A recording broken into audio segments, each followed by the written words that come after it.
This is RPMMO Radio. Do it live! I'll write it and we'll do it live! A podcast all about role-playing and MMORPGs. I like what you got.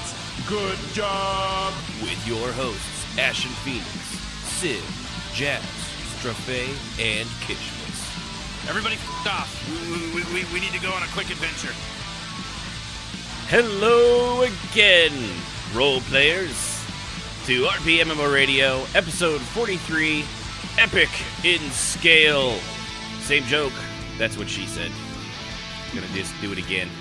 Of course, I am one of your hosts, Ashen Phoenix, and with me, as always, is the most of us, Jazz, Sib, and the Strafe. Hello. Yes, Kishmas probably won't be here tonight because he is, basically, he's up actually whale fishing in Alaska right now, right this very second. He is on a boat, filming with the Discovery Channel, and hunting whales, believe it or not. Yeah. Mm-hmm. Yeah. Uh-huh. That's what he does. It's that blubber. He's after that ambergris, too. Way to send PETA after him, bro. Seriously. Or like their show Whale Wars, or I like to call it Terrorist Acts on the Sea. But that's just me. Yeah, no kidding. There's a reason that show only lasted a couple episodes. It was awful. So, welcome everybody to RPMMO Radio, another show which you might think of as awful. We do this every weekend at 7 Central Time on Saturday over at twitch.tv/RPMMO Radio. We appreciate everybody that tunes in and follows and likes and subscribes and sends notes from their mother, especially the pictures of your mother when she was younger. That is always appreciated. Just like Paradisochill did. Sorry for completely butchering your name, I'm sure. But it's hard to pronounce. But I appreciate you following us. So Go ahead and do that. If you like to listen to it after the fact on a podcast, of course, you can always go to the usual suspects, iTunes, or no, it's not iTunes. I need to change that. How did that change back? Apple Podcast, whatever the hell they call it. You are having some major difficulties tonight. Yeah, it's just the worst. It's just, I don't know why anybody tunes in, but I'm glad that they do. I mean, I question their standards in audio and entertainment, but I'm just glad that they have the same ones that apparently we do. So there's that. Android Podcast, Spotify, and of course Podbean, where we host the whole podcast. And of course, a special thanks to our Patreon donors, especially those at our raid boss level. That guy Laza and the Truth Bob, who of course, as usual, always rock. If you'd like to support the show, though, at this point, especially if you're listening to it live, I don't know why you would, patreon.com/RPMMO Radio. We do appreciate... Editing is a beautiful thing. Yeah, it's... Yeah, so for those that are listening on the podcast, tune in after the show to see what fucked up beforehand, because I'm just going to go ahead and move it to the end so that you can hear... basically a whole lot of nothing. It'll be a lot of... I can imagine what it sounds like whenever we're all going, hi. Yeah, because it's just going to be them talking because for some reason it did not let me record. That's hilarious. So it's going to be a lot of random highs. And it's going to be like listening to just one side of a conversation with three people and an idiot. So, man. I'm not going to say that. Only someone who's not as smart. I'm sorry, I wasn't listening. What? I wasn't. Sorry, I totally was looking at this. Looking at this bird over here. It's like he's totally not blinking at me. It's really weird, man. So, how's everybody doing? Y'all doing good? You have a good week? Yeah, I had a pretty busy week, but it wasn't bad. Doing all right, man. I had a better week this week than last week. I will say that. You guys are amazing storytellers. I mean, now we're going to detail, You didn't ask us what we did. You just asked if we had right. good Well, weeks. that was that's like the setup. Like, yeah, I had, I don't know, I had the scabies, for the week, and it was great. It felt wonderful, and then it got better. I don't think scabies are. Not what happened to me, but I'm just saying as an example. It's an example of scabies. The last week I was out of town, Yeah, how'd that go? I went to the Astros game last Friday night, where the Rangers and the Astros were playing with my buddy. That was great. It was a fun game. You suck. That'd have been so cool. And it was pretty good. Pictures were really cool. Oh, yeah, I sent you a few. Minute Maid Stadium's real pretty. So I dropped him off, drove to Dallas all night, and enough time to go out to my grandma's little thing way out in East Texas, and then drove all the way back. And then somewhere around 10 o'clock Saturday, I passed out and woke up on Sunday, and I was driving back to Houston. It was great. Yeah, anybody that's never been to Texas, by the way, appreciate everything he just said. Because it's not like where you live, where it's like, oh, I went here, here, and here, and that was a total driving time of 2 or 3 hours. Like, to go from one part of Texas to another, it's so massive, it can literally be like a 10-hour drive. I watched the sun come up Saturday morning, and I still felt like it was Friday night. It was pretty bizarre over North Texas. Yeah, that state is friggin' huge. It's ridiculous. So, but no, that's cool, man. Yeah, I like seeing those pictures. I love the one you sent of. Was that a screenshot of the actual show? That, like you were like that you circled your tiny little head behind the umpire there. Yeah, my friend who went with me, Chandler, he was watching Sports Review, whatever show he's watching, and he saw it. And he stopped the show, clipped it, zoomed in, and he saw me and him sitting there in the seats, and he's like, "Oh my goodness!" And he circled it, sent it to me. Then I sent it to you. Yeah. Yeah, and I didn't get to see it. Because whatever you send to him, I don't get to see. Well, it's because he sent it to me. If he wanted you to see it, he'd have sent it to you. Him and I are bros. Forget the fact that I don't have her number, so there you go. Yeah, there's that. Why don't you give him your digit? Wait, that doesn't sound right. It totally does not sound right. Hey, Strafay, give my wife your phone number. Maybe. I like how you said maybe and not Wait no. a minute. This seems vaguely familiar of how I lost the last wife. Yeah, let's not do that. This is weird. No, let's not do that. All right. So, well, that's pretty cool. Yeah, you had definitely the more exciting time away than I think any of us did. I just worked. And it was pretty. When I did get back, garbage. I reviewed the show, and I really wish I would have made it because that was a good episode. Yeah, you know what? It was. No, you have some because you are, for lack of a better term, you are a religious correspondent out in the field talking all things God. Okay, not really, but you are the little bit more religious. Do you have any before we hit to today's show and what we're doing in roleplay? Do you have any things you wanted to say about it? I'll save it for an episode when we get back to something like that or vaguely close because that's a whole other topic. I don't want to bleed into this one, but it was good. Yeah, you like it? Mm-hmm. It was good. I think it was really good. I listened to. If I was there and Sibi would have been there, we could have added another. It would have side of that, and it could have been a more interesting conversation. Oh, ow! Oh, you guys hear that? More interesting conversation. No, you're actually right. Just because that's why I want more people. It's just more thoughts and opinions. It's literally that's why there's everybody else here except for the. But yeah, we already had that scheduled, and since we had a guest and. I mean, come on! It was episode 42. I couldn't pass that up for the title. No, it was good. There's just that the title alone was like, I can't reschedule this. No, there's just no way. It's a little silly, but so with that, what have we been doing in roleplay this week, Jazz? You're not even pretending anymore. We're drawing straws. Okay, hold on. Okay. You got the. I got the straws. Here, you Ashton. Okay, hold on. Let me. Oh, this one says Jazz on it. Oh, okay. So she that goes is first. so weird. What's Sorry, weird Jazz. is none of. Hold on, let me pick another one. Yeah, this one says Jazz on it too. Oh, amazing! In fact, I think they all say Jazz goes first on what have we been doing in roleplay. That was not meant to be Jazz. Oh, you. He changed out the straws. Yeah. It's almost tradition at this point.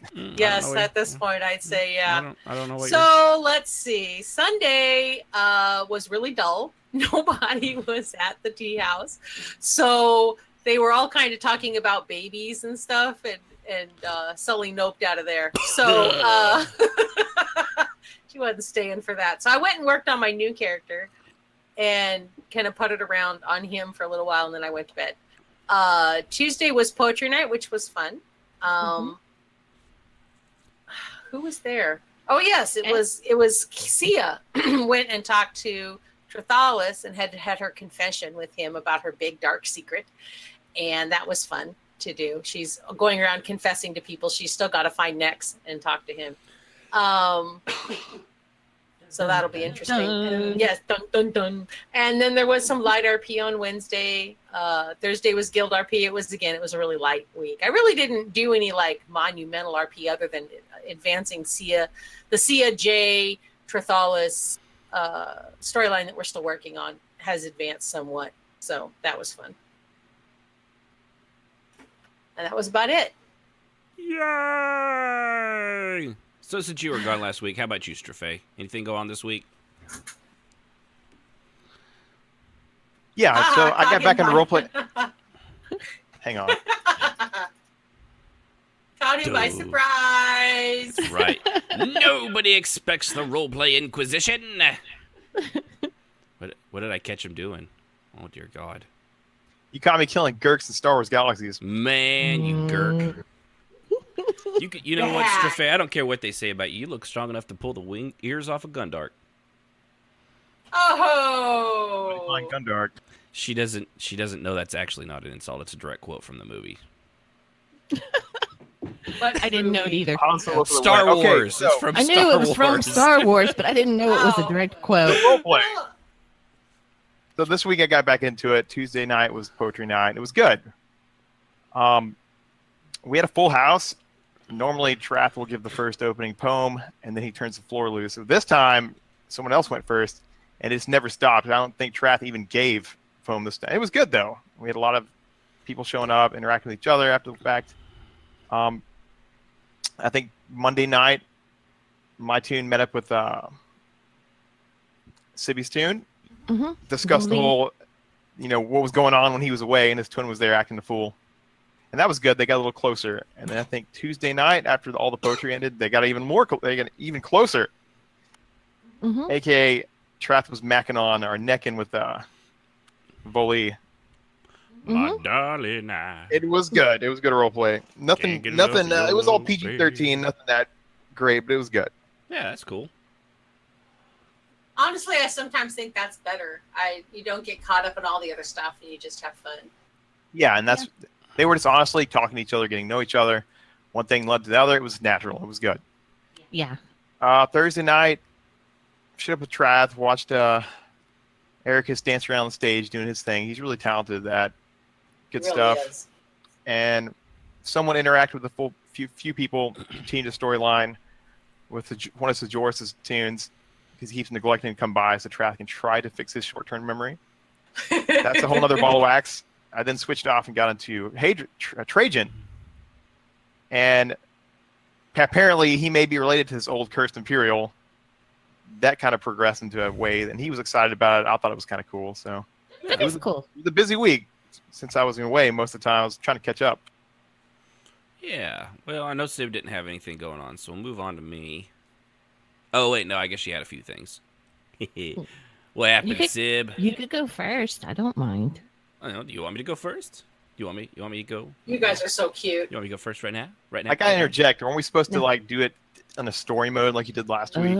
Yeah, we're supposed to. Let's wait till we actually have it. You don't have to do it, but you can try. I mean, or if you've got something worth telling in a story form, like Jazz says, she didn't really have, as Seal sat there and listened to people talk about babies, she grew remarkably uncomfortable, realized things pop out of her vagina if they have kids, and then decided to leave. That was solely not Seal. That wasn't Seal. That was Sully. And yes, whatever. That was really kind of what happened. Seal. Now you got me doing it. Sully. Yeah, she was just like sitting there listening, going, I don't think I can take another second of this. And she just that whole out. baby thing sounds awful. Let's You're not. like, have you ever thought about getting pregnant? She was like, every time I take my potions. Yeah. Have a nice night. To make sure it never happened. Yeah, Behold, the coat hanger of truth. We'll try the story mode next week. Oh. What? Ouch, that was pretty rough. Oh Is my that rough? god. Ashen. Really? What? Oh my god. No. I was just saying Okay. it's Also for... known as Ye Old Abortion Clinic from back in the day. Oh, I was You talking guys about. are I was just both talking bad. about a. What? I thought that's what you put your robes on after the end of the tea house. Is coat hangers. I don't know. Yeah, nice Oh, save. man. What do you? Nice what do you save. guys? You guys take it to a dark place. You guys. So, Are you as sure you're not Right, part of the yeah, DC we're so universe? Dark. Yeah, as for we're your so- story mode RP, we'll try it next week. I have a story to tell that kind of that advances that evil twin stuff. Cool. Oh I yeah. could have told them stuff this week, but I'll save it for that and try to construct it into a better story. Yeah. That sounds cool. So what do you Cool. have, Sib? I have to say, Raharnar said, I mean, just have Jazz go again. So, but no, I'll go. Let's see. Last week, I was pretty much sick all week. And Saturday, of course, I wasn't here because I was sick. And I didn't really go into games Sunday night at all. I think I went to ordinator training Monday, but I didn't. Did I? Yeah, I did. And then I switched over from ordinator training to RP Witchwrath. And like he said, our storyline is kind of advancing, and Voli is my orc, and she pretty much told him, what happened when his brother was there, and she asked him if, they were going to go hunt him, and he's like, in good time, patience. And so she pretty much basically told him that he was hers at this point, and that was that. In true She said- orc fashion. Yeah. And I will eat anyone that looks at you funny. Yeah. Yeah, pretty much that he was her Trath. So, and that was fun. And so it's really kind of evolving, and it's just nice. And Fun fact, I immediately thought of that crazy girl from Wedding Crashes of "Don't ever leave, because I'll find you," and I was like, "Oh Lord!" I made that comment when we were RPing out, which I thought was so funny. So Tuesday was poetry night, and there was a lot of people. I mean, the house Trath's Manor is 12 people, and I think we were knocking at the max on that. I don't think we could have had anybody else come in. And like he said, everybody got up, and it seemed like everyone got up and did something. Even we had some new people I've never seen before that actually went up and, did a poem or did a reading of some sort, which was a lot of fun. And normally, Trath will have somebody go around and serve wine and cheese, like samplings. And he didn't even get to do that because everyone had, something to say or do, which was a lot of fun. And then Wednesday, I can't remember. Oh, what I did Wednesday. I'm drawing a blank, but I'm sure it'll come back to me. Thursday, I did Guild Night, which was fun. I came on one of my off characters, Jen, who's a Nord, and she's kind of like I don't know how many people of you guys watch Firefly, but she's kind of like an Anara character. She's a companion. She's very low-key, just kind of hangs around, talks to people, and is just there. She's also a babe of a Nord, just saying. Yeah, she is. She really is. It's fun to watch guys hit on her. It can be challenging, but she's not. I mean, she tells them flat out, "No, I'm not interested in anything. But it's fun to play her because she's so. All she wants to do is talk to people, and that's how I play her. She will sit down and talk to you, and just talk and talk, and let you talk and talk and talk. So it's fun to play her because I get to meet people. I get to learn about people's backstories. And so did that. And then after that, Thursday night, I had some drama on my Dunmere ninth in the servants. We went over there, or I went over there to RP with my friend Tervis, which I told him I would say happy birthday to. He had a birthday last weekend. And anyway, I went over to RP with him because he doesn't get to get on very often. He's in Australia, and we have a hard time getting the times where we can RP together. So I went over there because he was going to be able to be on, and he has an issue with one of the other ordinators, and because they had hurt my character. So I'll try to make this short. Rogier, I feel a white knighting coming on. Go ahead. yeah, Kishmas Rogier, the commander of the Ordinators, pretty much got it all up in Tervis's mix, and there was a huge blowout, and they pretty much transferred me and him out of the Abbey and sent us in totally different directions. So, why? yeah, so it's a huge storyline. I mean, it's going to be, I don't know what's going to happen. I know it was very intense. And I will say, it was one of those times I was super tired because it was like, I think 12:30. I didn't get in bed till like 1 o'clock that night. And I was so tired. And I was just like, I've got to end this because I've got to go to bed. And I will say, RPing tired, yes, I might have made some decisions I wouldn't have made normally, but it happened. So it's fun. It's all fun because, like I said, it's going to be fun to see how it all turns out. Yeah. Well, there's nothing that can't be straightened out. But yeah, I think everybody kind of admitted on that one. We were all a little tired. Yeah. And things maybe blew out of proportion. And that if it had happened at 9 as opposed to 12:30, would not have happened in that manner. Yeah, and I know my character is a hard head. She will take, and like another character was taking lashings for something he did, and they made it out like he did it maliciously. Well, she did not believe he did it maliciously. So she took lashings with him, kind of to show her solidarity with her Ordinators. And Malel and Tervis are both that she's done all her like mystery trials and mastery trials with. So she's got a special connection to those two. And not to mention my character is in a relationship with Tervis's character in game. So she's not going to stand there because he kept telling her to be quiet. And Raj kept telling her, if this is not, you don't need to be in on this. And she's like, it's gone too far. And I just couldn't back out at that point. So, yeah. But it's fun. It was a lot of drama, and it's fun drama. Drama llama. So we'll just have to see we'll have to see where it goes right now. I have no clue, honestly. And then last night I actually have a new character going into the Abbey, a Dunmere, and she's going into the clergy. So I got to role play her in last night, and I'm gonna see what happens. I don't know how much I'll get to play her. I'll just see. But that's mine. Kind of went long, didn't it? Sorry. No, you're right. You had a. Sorry, I took an allergy pill beforehand, and man, it is oddly enough, it's made my throat itch. I did forget one thing. What's that? Go ahead. My soon-to-be one tune in the Servants robbed one of your other applicants the other night. Yes.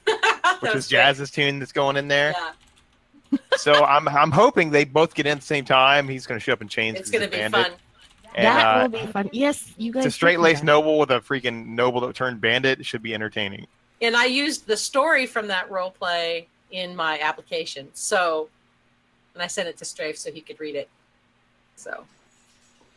Yeah. So let's see here. I had an event that I ran, continuing the menace thing and the gargoyles and stuff like that.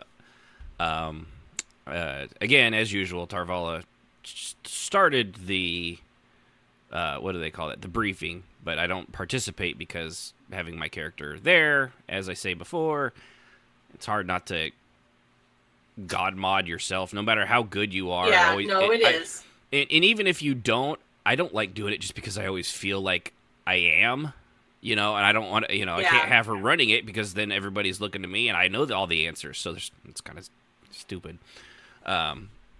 So she gathered all the Ordinators up in the top of the Abbey and went over the briefing. The previous gargoyle that they had fought, which they only knew as the Menace, and turned out that it was actually a gargoyle, they had retrieved after the fight. That was the one where it took Commander Roger and lifted off with him. And they fought it in an old ruin and managed to defeat it this time instead of having it fly off on its own. But they did realize it was a gargoyle at Shadastula, but gargoyles aren't really native to the country of Morrowind. There's a few here and there, but they really wanted, for comparison, an actual live gargoyles, which meant that, of course, the Ordination had to try and find, which is difficult because they are rather rare creatures, and then in lore, not in the game mechanics. Let's make that clear. Yeah, there's a little difference in right, that. and lore-wise, they're supposed to be rare. And then capture it alive so that they could and they're see. very large, very strong, and very angry. Have fun with that. Very stony, yeah. They're not actually made of stone, which is something that there's not actually a lot of lore on gargoyles. Just in Elder Scrolls in general, there's very, very little of like what they are supposed to be. So I kind of have to make it up as I go along, based off what little, like one paragraph on a Wikipedia page across 5 games, Yeah. you know. So she did her debriefing, told them everything that they needed to do, and it was kind of it's kind of give and take. Shadowstula is not exactly related to the temple, but of course they are a Dunmer Academy of Wizardry. So part of their payment, of course, for doing this, other than the fact that with wizards, all you have to do is be like, here's a challenge that you can't explain, try to explain it. But getting a live gargoyle to observe, test, and eventually autopsy and dissect was somewhat of the payment for helping the ordinators. Right. And as they sat around the table, they went over all the ideas in order to catch them. And this, of course, took about 30 or 40 minutes of the entirety of the thing, which was interesting. They came up with everything from fishing nets to a freeze bomb to hitting it with dispel magic and paralysis magic, trying maybe if there's something nearby that's loose, collapsing it down on top of it, basically just having to beat it into submission without destroying it and maiming it and killing it too far. So they went down to Black Marsh, just south of Morrowind territory. It was the closest they could get. It was kind of... they do have a pact with them right now, so it's not technically trespassing. But again, they're all filthy Argonians, so nobody really gives a shit what they think if they're on their lands. But they went to an old Ayleid ruin, where there was rumored to be one in there, and the entirety of the Ordination went there while Tarvala went off to Shadowstula after giving the commander of this raid, Dravis, one side of a two-way scroll, which basically was a magic. The way the scrolls work, it's magic placed onto the scroll, and it basically was a teleportation scroll that would instantly link to the secondary scroll, which of course was going to be in the middle of a giant steel and warded cage in Shadowstula's basement and laboratories. So when they finally got the gargoyle unconscious, they could slap this other scroll on him, say the words, and it would slowly teleport him through a portal to the other side. That was the plan, and as they went through the ruins, they fairly quickly, after just finding one trap or so, it was very easy to spot because of all the pierced skeletons right underneath the trap. fairly obvious. Right. But he was actually just around the corner, and basically, due to their planning, it went off without a single scratch upon any of the Ordinators, which there was probably 10 or 12 of them. But they threw the net over it as it started to wake up, its stone skin cracking and grinding as it tried to become mobile again. And they blasted it with a multitude of spells over and over. The Magistrix, Sabea, and several of her clergy were there as well, creating wards around those fighting and runes and glyphs to deter it from getting near them.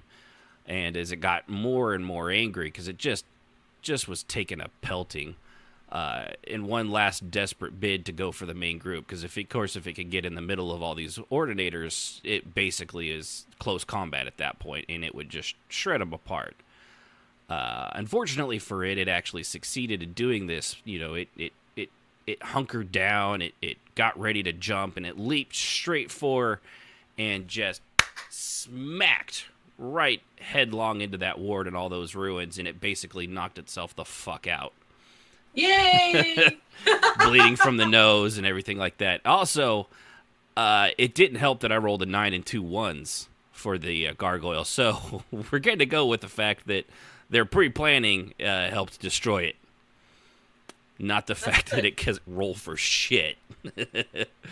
But after that, of course, they slapped a scroll on it. It teleported away. On the other end, Tarvala was doing her work with the Wizards of Shadastula, making sure the wards in the cage were ready, which they were. And then the teleport spell activated. The gargoyle slowly appeared there, and ever since then, they've been doing experiments and studies on a living gargoyle in captivity for until they learn all they can, and then of course they'll take it apart piece by piece because that's what Dunmer do. Yes. But that was pretty much the event I had. I kind of had a slow week beyond that. I did the ordinator training and a few other things, but that was the big one. Mostly I did it just because a lot of the times, we go into role play, it's like kill, kill, kill, kill. So I thought it'd be neat to try to capture something alive, and it just so happened it was super easy. Again, 2 1s and a 9. That chat bot or that roll bot in Discord hates me. Hates me. Hell, it's mutual. It hates me too. Yeah, so it's just the worst. So that was what I did in roleplay. And let's see here. So with that, before we hit our main topic, let's go ahead and hear a word from our sponsors. This episode of RPMM Radio is brought to you by Epic Fantasy Wars action figures. Now you too can react your favorite moments in the hit Saturday morning cartoon show Epic Fantasy Wars. Play as the hero He-Guy, the masculine, as he fights repeatedly the evil and cliche antics of Skeleguy, the muscled skeleton, in their ongoing fight for the power eternal.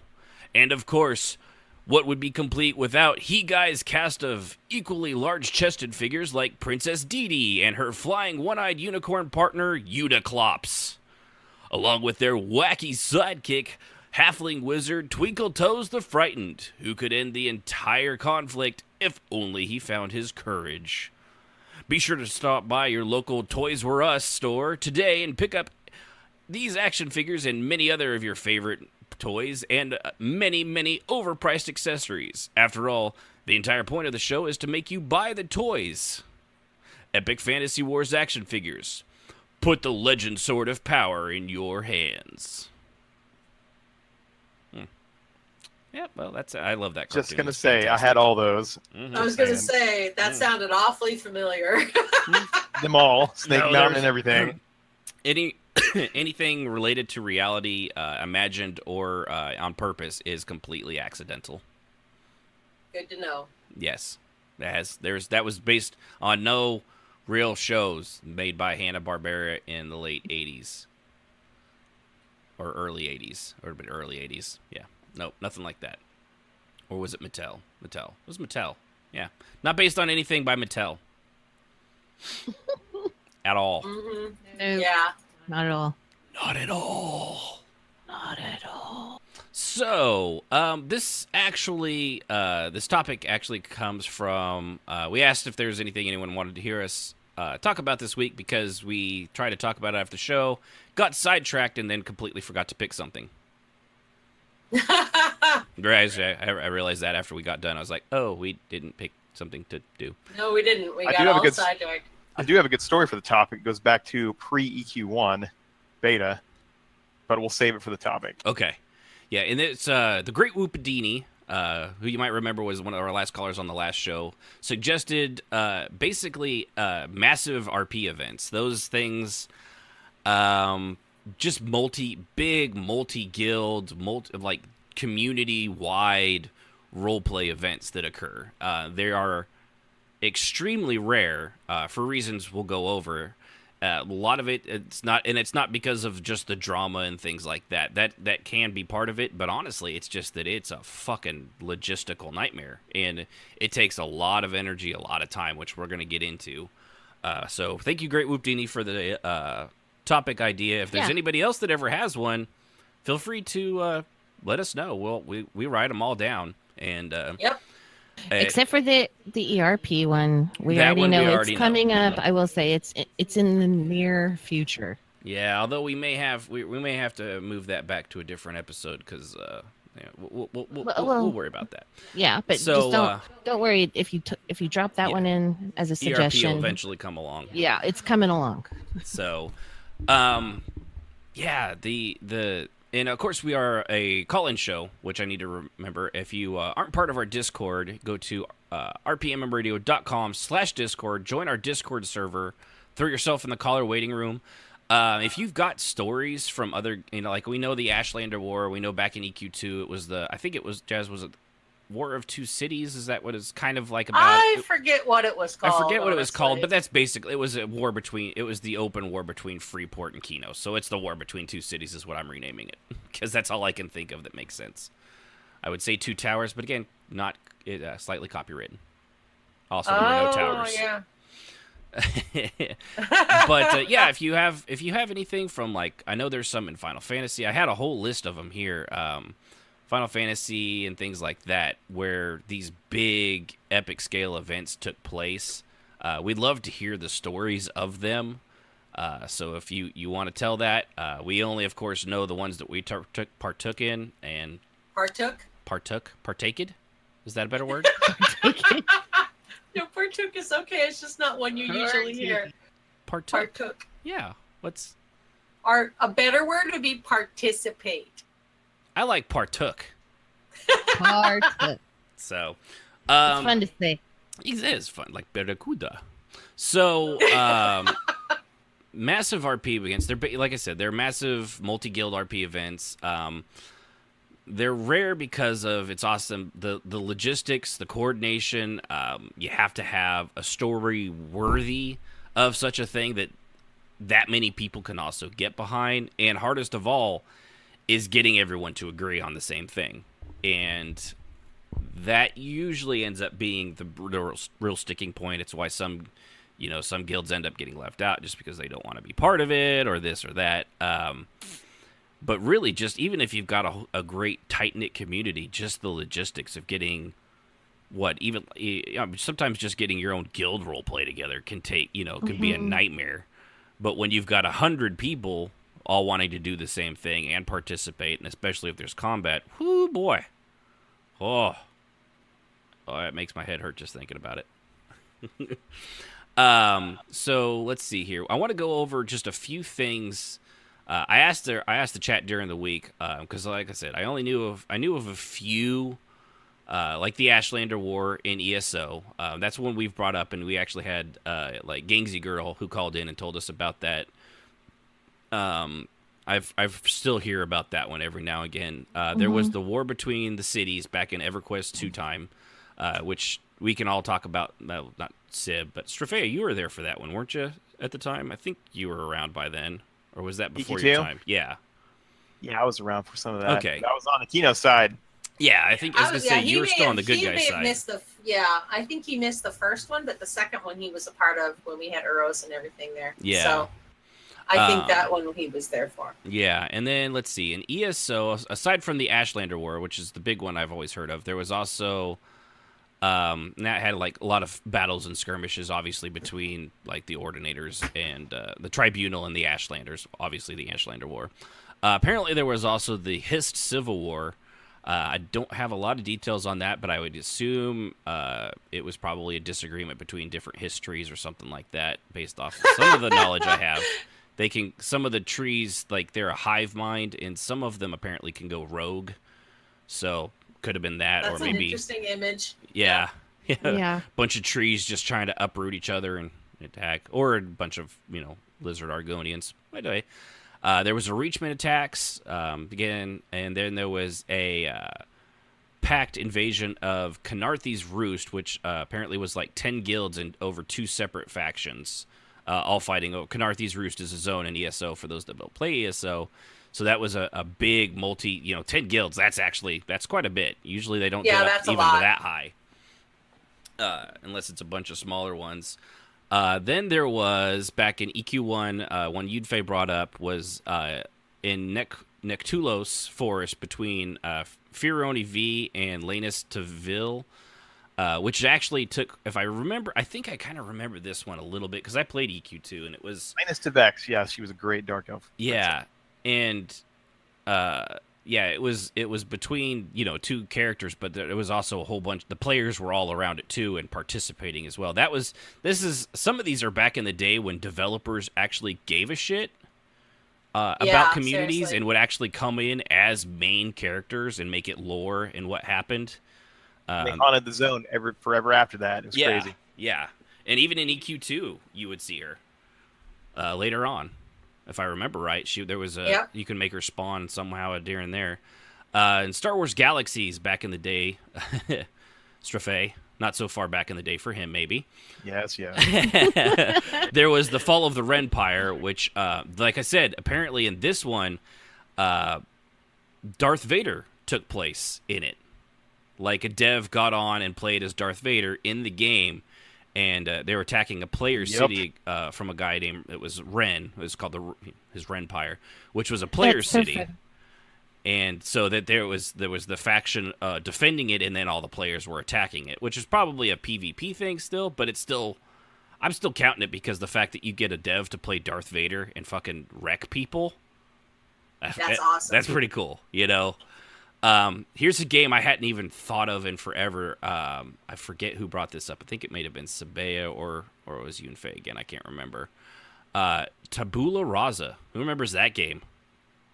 I remember that game. I never played it, but I remember it. I remember it because it was based off the author. I think of that. I think it's a book series. Was heavily invested in that. It's shut down now, but they had a large festival for remembering Earth. And that actually got dev support as well, and it's just I just love that the devs used to do stuff like that. It's really sad. I really am looking forward to a game someday that participates that way. That invests, again. even if it's not like the developers, that they have a team of people that will actually come on and play right. it. Right. What I remember this was SWG since you brought it up. Yeah, go ahead. Vader showed up in Theed and was like literally preaching the merits of the Empire, and I think a dev had taken control of him, but everybody thought he was an NPC. So these rebels ran up and slapped him. Freaking Vader ignited a saber and started wiping the floor with anybody in Theed, even Imperials, anybody around him. Vader was killing everyone. I was like, oh my goodness! Should have fly out of Theed as fast as I could on my speeder, but it was impressive. Yeah, see, and that stuff like that kind is of cool. stuff, that is what they need to be doing. Interaction with people like that is just huge. I know that's not like the topic, but just remembering that, I can't remember the last time I saw something like somebody official from playing a main character that. And it was terrifying. Yeah, as Vader. It was oh man. Yeah, that was. So I do have one that goes back to pre-EQ1. Yeah, go for it. Yeah, no. So my buddy beta tested it. His name's Sean. I went to high school with him when I was stuck in Florida for a while. And he said right before, like a couple days before they closed beta to do live EQ1, every Dark Elf on the server did an invasion of Fadar. Like every Dark Elf on the server. Like I think it lagged the beta server down. They made it in steamrolled through Butcher Block, and they got to Greater Fey, and it was pandemonium. That's awesome. And it was all players. I think I actually remember that. I may have actually participated in that, if I remember right. Because they did it across multiple servers, didn't they? Well, it was the beta before. Okay, no, then never mind. Yeah, because I remember something like that in the actual live game too, but maybe they just redid it. Yeah. But this was, everybody had to wait on the boat. One of the boats apparently vanished and dropped like a whole boatload of Dark Elves. Oh yeah, it was crazy. And if anybody out there participated in that beta EQ1 invasion of Fadar, please come to the show. We'd love to hear it. Oh yeah, that'd be so cool, man. So it was War of the Fae before EQ2. Before the War of the Fae, yeah. Yeah, seriously. Another one, I know Sabea had actually done this. She apparently ran in Star Wars Galaxies an event called Shadows of Talos, which is Talos was a planet. And then there was from Final Fantasy XIV. This was from the listener Oaken. He had 3, which apparently somebody did a month-long Blitzball tourney, which is, since Blitzball's not in the game, it's been teased since the last expansion, and before that, and yet still nothing in there. which I think would be one of the few games that they place in there, unlike Lords of Verminion, that would actually be fun because Blitzball was kind of cool in Final Fantasy X. So the fact that somebody came up with a rule set to play Blitzball tournaments for a month, that's pretty wicked. There was a war that tracked along with the MSQ, which is cool, to actually just kind of go along the plot line of, everybody may have finished the MSQ, but then do a multi-guild role play because there's lots of wars and things like that. That'd be kind of a neat thing to do. That's actually a pretty cool concept. Obviously I don't think everybody involved is playing as the main character, but playing off what's going from the MSQ is like you're playing off of it in the wars in the background. That's a pretty cool concept. I like that. And then there was something with a mystery cult. That was all you could remember. Mystery cult? Yeah, something with it said something with a mystery cult. So I'm just putting it in there. For those of it Final Fantasy 14 players that role play, you might remember that. So with that, let's go ahead real quick and hit our call lines where we have Rahanar waiting on the line. Hey, Rahanar, how's it going? Hey, buddy. Hey, how's it going? It's going pretty good. Going good. So what do you got, Rahanar? Well, actually, I just wanted to elaborate a little bit on the fall of the Renfire, because I was actually present for that. Oh, cool. Yeah, let's hear it. I wasn't a huge part of it, but you were the key person. Don't let anyone Bro, else... No, not at all. Total respect if you're an SWG player from back in the day. High five. No, you don't let. Yeah, don't let. You're good enough. You're smart enough. One of the first Master Commando, Master Squad leaders, which were terrible back in the day. Oh yeah, I forgot about that. That is right. No, but so the fall of the Renfire was actually I can't remember the name of the guild. I was in her guild, but it was run by a character named Navarra Ren. She was the leader of, I guess the guild was the Renfire, but I can't remember now. I found a thread on it, and I got the guy's name, which was something Ren. So I don't know if they called it the Renpire or if that was just the thing for it. But yeah, it was a girl. She played a Twi'lek, and she was the leader of the guild that did this. But they had a city that I was a part of on Rory, and the city got actually so big, and she was so big in the community that essentially the plot was that she got the attention of the Emperor, of Vader and the Emperor, and she started this big guild event where the Imperials were going to come and basically destroy the city. And the devs actually, I don't know if they created an NPC for her or if they just modified her character details, but the objective, it was sort of a PvP event, where they actually gave her, it was something like 3 million hit points, and then on the other side was just Vader, and essentially it was a giant war between who could kill the other leader first. Okay. Yeah. That makes sense. It had so many people on Rory at the time that you literally could not move your character. The lag was so bad that you would rubber band almost immediately. Yeah, and this was back in the days, I think, like DSL lines and stuff were barely a thing. Oh yeah, this was I want to say it was like 2004 or 2005. It had to been around that time because I think it came out in about 2000. Oof, man, now I can't remember. It would have to be because 2005 is when I started playing ET2. Yeah, I think it was like 2000, 2001, 2002. Yeah, it would have been out for quite a while. Yeah, at that still point. that 56K was like that was the thing. And it eventually did crash the server, like the entire server. It was the Eclipse server, and the entire server went down for about 3 hours. You know, it's a good event. Totally. Just going to give a shout out to Gorath and Starsider. Just saying.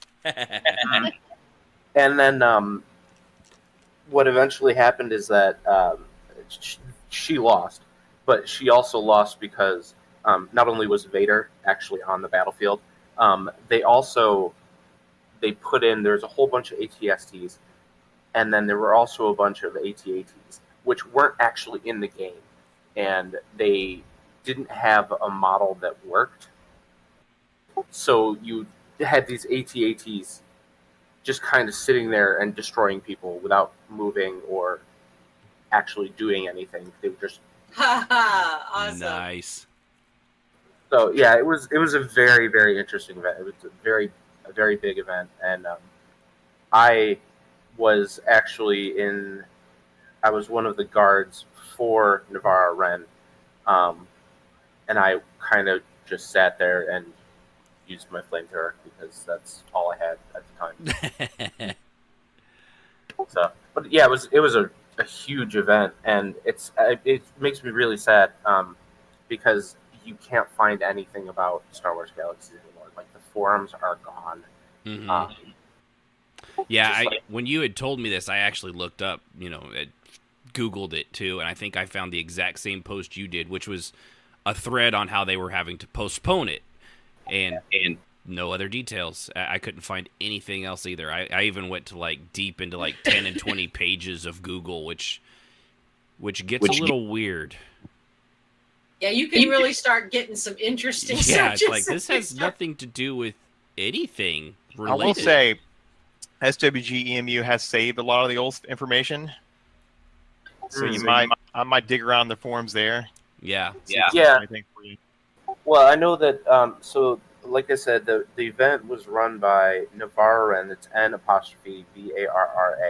and then Ren is WREN, and she was the guild leader, and her husband was, at least her in-game husband was Gonzalez, but Gonz. Gonzalez. I like that. Gonzalez.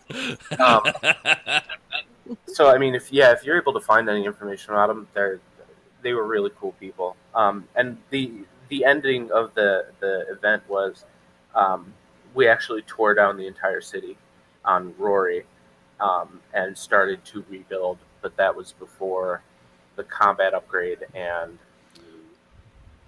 new game experience. That of which we do not speak. Yeah.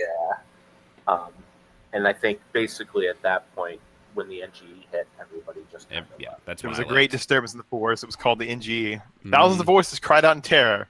They were silenced. And they all canceled their accounts. Yep. Pretty much. So yeah, I want to say there were just tens of thousands of people there. I mean, it was insane. Yeah, you would have to have thousands of people in order to. I mean, even back then, just to crash the server. But that's no. I appreciate you calling in and letting us know some actual details because, like I said, I couldn't find jack squat other than I think the Darth Vader thing I actually got from you. So that was the forum. Yeah, it was originally supposed to be Boba Fett, I guess, but no, it actually ended up being Vader. They went. Dev took control and. Yeah, went full Sith Lord. No, that's cool. I appreciate you. That is cool. Appreciate you telling the story, Rohanar. You're the man, Ron. No problem. All right. You have a good night, bud. Thank you for calling. So, man, that's cool. Like I said, it's really is a shame that devs don't do more shit like that anymore. It really is. Even EQ2, this one isn't actually on here, but what was that festival? And they would do on Antonio Bale, and the devs would give the players that were doing it, they gave them certain powers that they could actually put stuff down in the real world, or they did it for them, and then when the server reboot, did their thing, and then away. Yeah. Right, and then it would go away. But they actually helped out with that, in a very basic way. I thought that, even though it wasn't much, that was a lot more than a lot of devs are willing to do. So I really enjoyed that, even though it wasn't really a roleplay event. But it made it into a roleplay event, but it started as a roleplay event and then kind of turned into an all-game event, which still made it a lot of fun. Yeah. Two other things that happened in Galaxies back in the day. We had a dev show up to our city. Apparently we had done something bad to some rebels, and he showed up to try to straighten it out. Our mayor, city banned him and made him attackable, and then we killed the dev, which brought all kinds of chaos onto our city. But that inspired a rebellion, or I should say a rival rebel guild that kept trying to invade us. We had set up this is when you can still stack houses next to each other and make a wall. Oh, yeah. And so we had built a giant rectangle where our Imperial base was, and we had a rebel base in there, so we could grind faction for free. Well, we lured them in because we all hid in the Imperial base, and they all ran in there, and the mayor has hid out in his house. As soon as the rebels ran in, this is right after that mess, he dropped in 2 more houses in the open spot, sealing all the rebels in, and then we all pulled our ATSTs out from behind another building. It was a massacre, and we had some massive hate in that server for a while for it. Yeah, I bet. Yeah, shortly after that, houses could no longer stack. I was next gonna to say each there's other. probably a few rule changes. I think I remember that. Like they made the. Like I didn't know about that. I wasn't on that server, but I do remember when houses couldn't be like right next to each other, and there was always a gap between them from there on out. We definitely made the rebels say it's a trap, and it was. Yeah, it's a trap. I mean, it's cool when you can interact with the devs, and in that case, you could kill a dev, and you could. I mean, but it brought all kinds of grief to us. But yeah, you could do it. Worth it. So doing massive roleplay. Where do you start at? I think first and foremost, you actually have to have something that you can't really control as one guild or an individual, and that's to have a solid roleplay community that's actually able to work together and healthy, and is in a community that's like based in poison and backstabbing and people, guild leaders that you could trust. And there are a few communities that are early on in EverQuest 2 we were able to do that. Yes, we were. We had Paladin Mortis pulled the whole community together. You remember several times. Yeah, we had several big events. So because he had enough clout and respect from the community, because he was a solid guy. Say what you will about his character, but him as a player was a solid guy. Oh yeah. And there's a few other I've heard the oh fuck, I just totally forgot the one that's based in real world right now, Secret World. Their community is very tight knit, apparently very close, and I've heard that they actually do some pretty massive roleplay events. We don't have a lot of listeners apparently from there yet. I need to try to reach out to them a little bit more because they have a very solid roleplay community. I'm not crazy about the game myself, but I still love the concept, and I'm glad that they have a lot of really cool roleplay there. But you have to, if you can't trust the people involved, if there's, how so-and-so is, they'll just make it all about themselves, that kind of thing. You kind of start out from an ugly place. You have to have solid, I hate to say community leaders, but there are typically people that shine in a community, people that either better or worse have a reputation. Some people have a great reputation, some people don't, and some people it's not deserved, and they're just kind of in the middle. And there's all sorts of role play politics and behind the scenes. But if your community is not already solid and healthy and able to trust one another, not to be backstabbing high school bitches. I mean, don't hide your feelings, just let it out. Right. I mean, that's basically what it comes down to. Well, if they're tell you one thing and then do another, then and there's people like that. The people that want to make their guild and characters always win and this and that, and they can't take a loss. Because we're the best of the best. So you have to have a strong roleplay community first and foremost. I mean, there's just no way around that. There does also have to be a story and a reason for the conflict, or a celebration even. If you're gonna do not all of it has to be a giant war or conflict roleplay, although that tends to be the ones that bring more people in than the celebration. Celebration stuff is fun, and it can also bring a community together.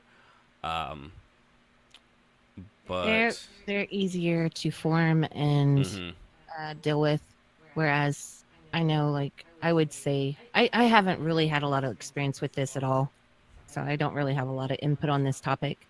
But I will say it seems like gatherings like balls or festivals, celebrations would be easier to put together, because you don't have where you do war events. You would have conflict. You might have people, the look at me's. You have, you're going to have several heads of guilds get in there and agree on this, how this is going to play out. So I could understand how there's a huge difference between those two. It's herding cats. Yeah. It is. It's really not a whole lot different than raiding in the sense of that, but herding cats that have all been high on catnip when there's cans of tuna hidden around the area.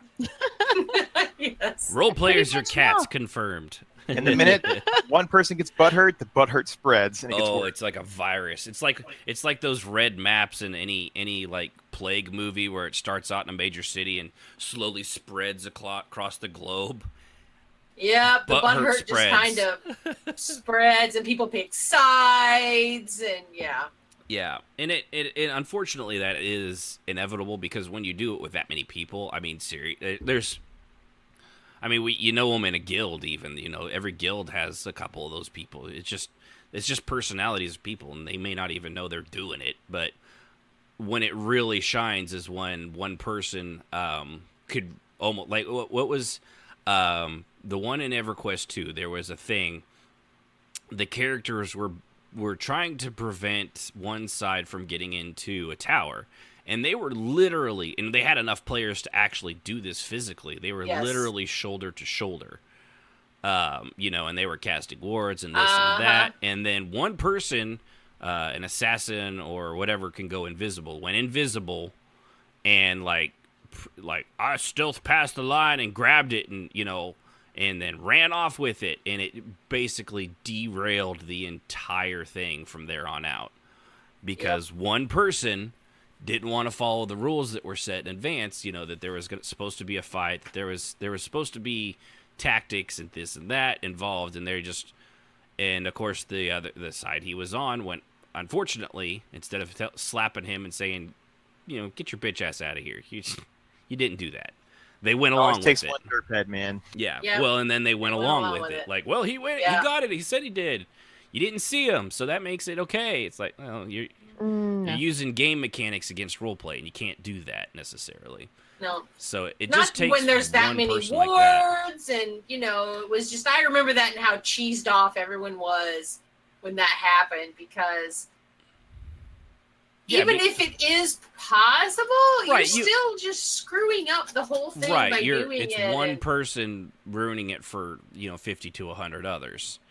Instead of, just play, you play along with it. You don't have to win. And this person, if I remember right, they were actually kind of like that all the time. They always had to win. Well, they always had to be the center of attention, too. So that was, and people know that going in, and they should have, on both sides, been like, nope, sorry, dude. Come together. You didn't do that. If you continue to say you're doing that, you're going to not really be, you're going to just be ignored for the rest of the event. And unfortunately, that seems harsh, but it's again quoting Kirk: the needs of the many outweigh the needs of the you. That's Spock, but yes. Yeah, Kirk says it too, like once. You're right, it is Spock. I was just trying to cover my tracks. Man. I'm just trying to cover my track. I'm trying to get my trek cred back, man. It's the space high elves, man. Space high elves, but yeah. So that was the worst example of seeing, because like the rest of it was super fun and a lot of skirmishes and things like that, but that was I think they were trying to get a crystal, or I don't remember what they were trying to recover. Yeah, there was a crystal. It was something thing. like that. Yeah. Right. Yeah, the crystal of virginity or something. I don't know what it was, but virginity, it wasn't around much. No, well, I think it actually protected it. It protected the virginity of all of us involved. Because that's the joke. Remember, all role players had to run in and steal it and wreck it for everybody, right? That's right. All role players, remember, are fat, pimply, overweight, jobless virgins. That's what we're all supposed to be. Hey, so I'm just going with the stereotype, right? That's what we're all supposed to be. It is. So go with the stereotypes, Jazz. They're there for a reason. Okay. I don't know about you guys, but I freaking look good. Shut up, pizza face. Nerd. Well, I wear that as a badge of honor now. Let's see. Yeah, like I said, you have to have the story, and a lot of when the story and conflict arise, it often comes from usually like pre-existing rivalries that are already occurring in roleplay. Like if a few guilds are, you know, like friendly, always going at it or something like that, and then someone usually gets a bug in their butt, like, hey, this might make a really cool story if we can get other people involved, and it can balloon and escalate into a large, you know, player-driven event. They typically don't just like come out of nowhere. There's always usually build up. If there isn't, it's probably not the best story, but you still get props for trying. But a lot of them have, a lot of the ones I've seen, they always have pretty realistic or, you know, reasonable conflict. You know, it's not just like, you got my shoes dirty. We are now at war, sir. I mean, it works in LA maybe, but still, that's a totally different world. As Sip was saying too, the celebration ones, they're not nearly as complicated. And often, you know, there's no combat rules. Obviously, you don't have to agree like in advance of what needs to be done. Like, okay, if these characters do they roll? Do they freeform? Do they, you know, do we know the outcome in advance and we just kind of play it out? They, you know, and there's often not a lot of misunderstandings. Although I say that and then somebody tries to poison the entire thing because they're idiots. But not that we have that happen, like we've said before. But usually there's no like in a celebration, nobody's sneaking past a barrier to try to steal the crystal of virginity. So you don't really have that. You need to lay out ground rules. I mean, for whatever kind of event it is, whether it be the, you know, social or the military. Then get ready for the trolls. Yeah, you have to have rules. Whatever you want to accomplish and working in such a big scale, you really need to make sure everybody's on board with those rules. Yeah. It needs to be discussed and laid out and figured out. Yeah. Excuse me. It's not something you can do, like, say, I'm going to do this tomorrow. No. Right. Yeah. And like no pre-planning. No. Nothing. No. Even well, and it's sad is like I said, even the celebrations, you just have to even those have like, all right, nobody brings a weapon, you're not fighting and getting drunk and starting shit. This is supposed to be peaceful. It's supposed to be fun. It's supposed to be, I don't know. I wanted to say campy, but that's not the word I'm looking for.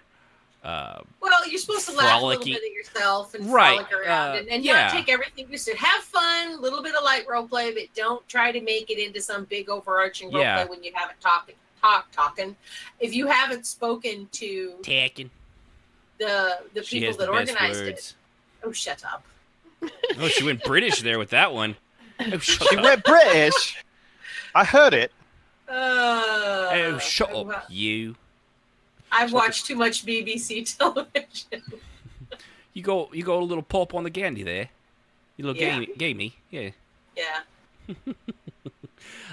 But yeah, like even you have to, even those, I mean, it's basic rules, not as detailed as like combat stuff, but like, don't poison the food without permission. No bringing, if you come to this and you have a rival there, you leave your rivalry at the door.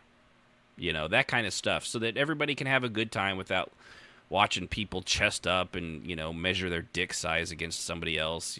All that bullshit that usually goes on with some stuff and some between usually the same kind of people over and over again. Yep. But and of course, you know, the size and scope of it will often change how difficult it is. Like some of the celebrations, like a single person, or sometimes a single person, or you know, or hopefully a single guild can actually organize like a celebration community wide. You know, they're that much easier to do. You know, everybody can come to it. Like we used to do in Silver, we started that whole thing where I noticed that raid guilds would have where they would hand out to newbies, they'd hand out stuff. And so we started doing that Iceli. Do you remember doing those? We had everybody in our guild had to make stuff, and then we'd hand it out to newbies. In we would just passing things out. Yeah, but it was all IC. Yeah, where we would pass out anywhere from from armor to housing items were bags, housing items were super popular, and bags early on before they got to like 748,000 or something like per bag. I think at one of our events we had a costume contest, and I actually we did gave in-game money. Yeah, the chrono or thing, which was basically the chronos. Yeah, we gave away chronos, which was a month of. Yeah, you could sell them, or it was basically a $15 for a subscription for the month. Yeah, and you could sell it for a couple 100,000. Yeah, so or platinum, excuse me. So, yeah, it was worth a lot, and it was a nice gift just to give to people. I really like doing that too. Yeah, and that's something you can always do. People really do like getting things handed out to them, especially. The housing items were another popular one because housing and EQ was awesome, or EQ2 was awesome. I've never seen anything like it. So no. So when it comes to the conflicts, though, they get far more difficult because you need combat rules, you need guidelines, and as with most conflicts, there's going to have to be. We had to do that. We had to do that for our giveaways. We had to say this is not an RP event where you get to start a fight. Yeah. And we had to do that because the first year that we did it, we had a couple people attack us that were our enemies and try to start stuff, and we had to say we're not IC'ly here really, so stop it. Yeah. It happens if you don't have the rules in place, somebody's going to challenge it. The don't shower with a hair dryer on is a thing. And they have to do that because some idiot actually did it. So you have to have those rules in place or someone will. And even though you have the rules in place, they still will try. Oh, yes, they will. But at least then you can say, we talked about this, you agreed to this, you don't get to turn around and we're just going to ignore you for the rest of this because you're just being a nuisance. Yeah. I personally also like the no using a snowblower on the roof. That's one of my favorites. There's also somebody tried, which is sad. There's also the outside of roleplay trolls that were there to troll the whole event. Yes, which don't care about the rules, but we love Gormal, but some of them cousins of his, man. He's got some shady down south in the bayou, eating live what they catch, cousins. Got some cross-eyed babies down in there. Yeah. They ain't nice down there, man. No. This here's my sister wife, and this here's my my sister daughter. That's the one there is a special sister. That's the special sister. Oh, yes. Larley, put your shirt back on. I'm walking away from this conversation. Hey, come on over here, baby. You got some real pretty ears. Reminds me of my dog. Oh my God, you're so wrong. After the show, I'm gonna have me some French fried potatoes. That's right. Keep the sling blade away from Civius. Keep the sling blade away. Reckon I aim to kill you with it. It's a fucking messed up show. Good movie. But Good movie. Yeah. Fucking messed up. So you have to the biggest, of course, with the conflicts is typically there does have to be a losing side. This isn't you can't. It's kind of disappointing when you can't do the Superman versus the Flash. Who's the fastest man on Earth? Oh, it turns out it's a tie, or something happened in the middle of the race and they had to fight together, and we'll never find the true answer. It's bullshit. It's like, oh, that was disappointing. All that build up for nothing. So yeah, and like with the Ashlander War one, I mean, there had to be a losing side, and it clearly has to be the Ashlanders, just because of lore-wise, they don't actually gain on top for another 1,000 years or so, 800, whatever it is. So that one was kind of easy, but when it comes to faction-based stuff, that's something you have to work out ahead of time. You can always keep it under your hat so people don't know, but or you have to. Like, I guess you'd have to, the rule sets would have to be like, so, like, if, do the skirmishes, like, 2 out of 3 wins, or 3 out of 5, whoever wins, 3 out of the 5 combat melees, maybe they're the one that comes out on top, but it has to be set in advance to figure Yeah, out you have how to that's roll. going to go. If you're gonna roll, you have to roll in advance. I remember one time we were asked to join in one of the big role plays for all of them, but they wanted us to lose From the get-go. From the get-go, and I was like, wait. Why would we be losing? Well, you're the bad guys. Yeah, which that's not how it works.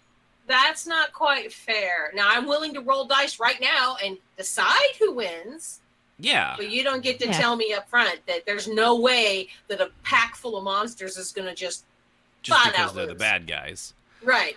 I will say when it works well, like the whole dice rolling for the event, and no one knows what's going to happen, that makes it really exciting. I do think that, and that was the thing they ended up deciding after we had stepped out, another guild stepped in and said that we had a point. And what they ended up doing for that event was the leaders all rolled, but they never told anybody else.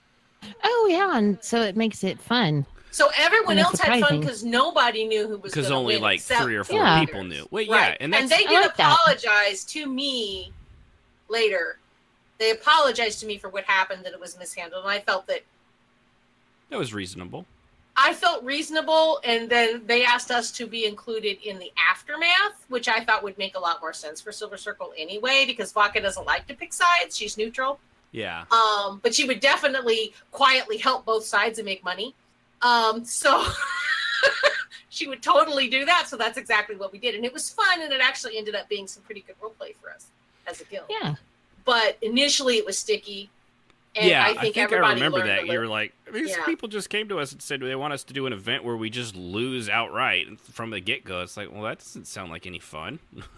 Yeah, why would we do that? Yeah. But in the end, it turned out well, and I was pleased that it still ended up generating role play, and that the other guild that normally doesn't even like us stepped in and was like, no, I'm gonna have to agree with her on this one. That's hokey.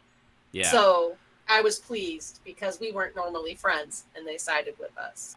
Yeah, let me and since Kishmish, he said he probably wasn't going to be here today because he's going to be pulling he's going to be pulling a long shift at the whale stabbing that he's doing. So he actually did at least leave us a quick paragraph. So here's my input on the topic. Grand scale event RP is hit or miss with me. There's no middle ground for it, which I kind of agree with. It's either awesome or it's horrible. It'll either be a great win or a colossal failure. It can be harder to maintain proper communication than all other forms of event planning, as well as being easy to miscommunicate with fellow DM leads or other positions granted to those involved. I personally have not been on any of that grand scale events, and I tread with heavy caution on such. Ashlanders must die. Praise be the 3. I'm 22.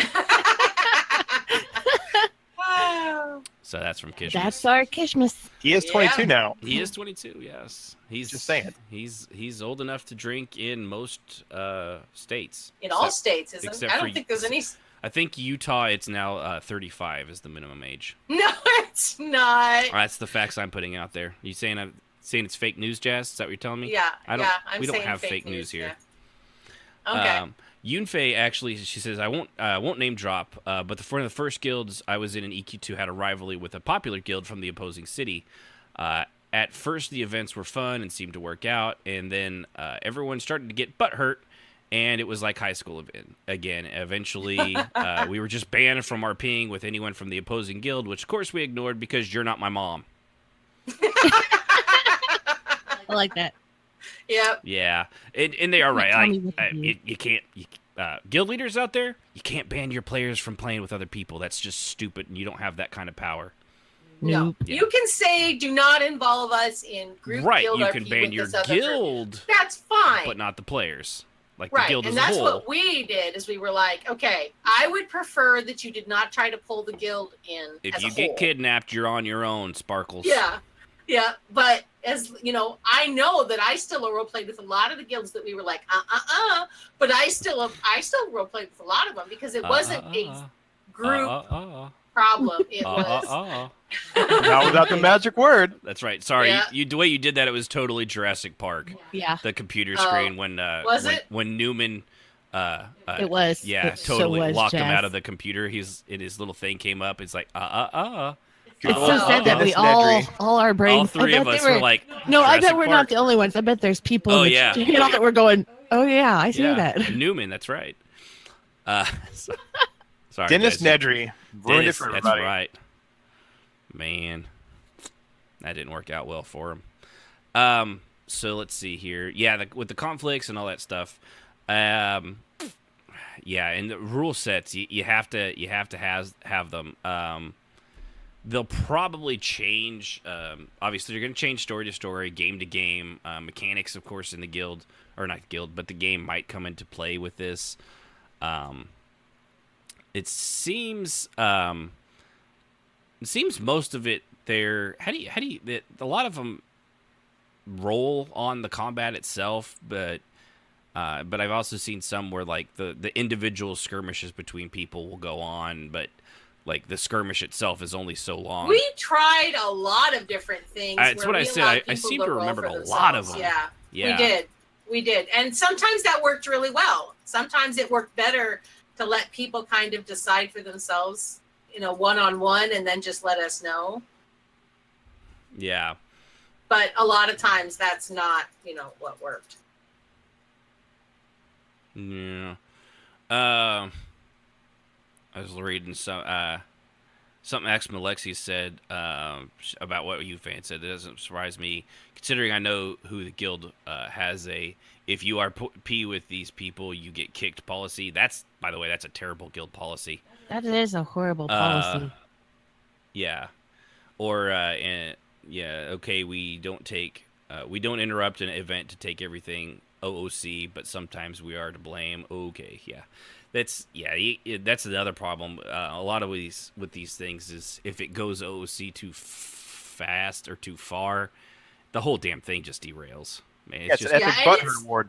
And Right. it's also, when that happens, that's the leadership losing control of the situation. Which is the next point, holding control.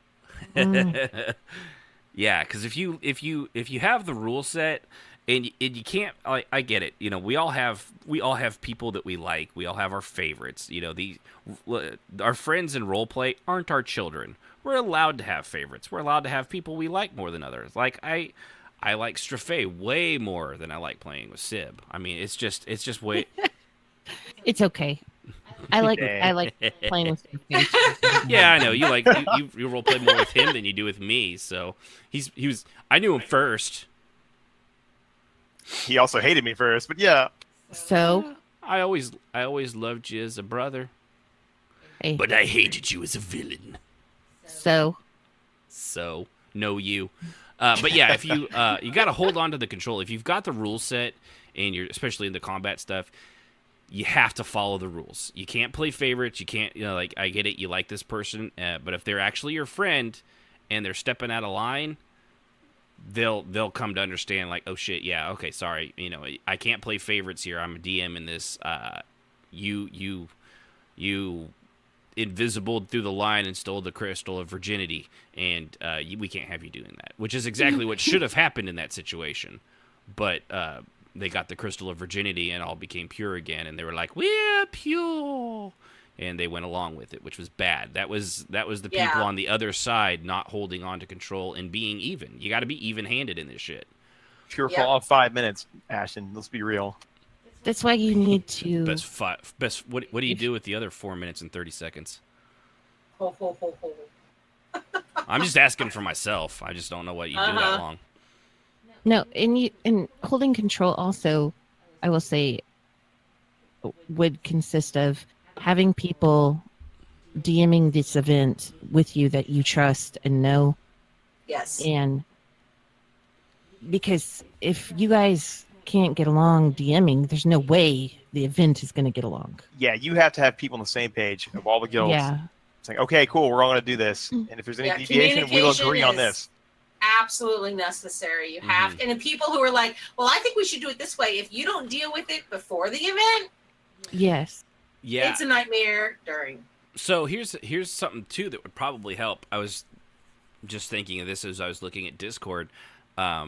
Previously, a lot of these things, they were all set up either on, crappy Ventrilo servers and voice chats, or actual forum posts and things like that. Maybe occasionally also it would be done in a group chat inside the game itself. But with the advent of Discord now, where people that aren't even actually in the game or able to be in the game can actually kind of help participate in putting these things together. I wonder now if it would actually be a little easier to put some of this stuff together, because you could have, I would think so, the almost constant, forums, they're slow, they were clunky, people didn't always check them.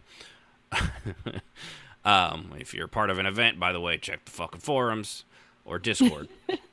But I wonder now if with Discord, because you could have, if there's a conflict come up, you could all be in the Discord chat, either both talking and typing while you're doing the thing. I would imagine that has to make it at least a little bit easier. Like, hey, we've got a problem over here, and that way too, if there's an OOC argument, you don't have to clutter up the text of the game. You can actually do that there.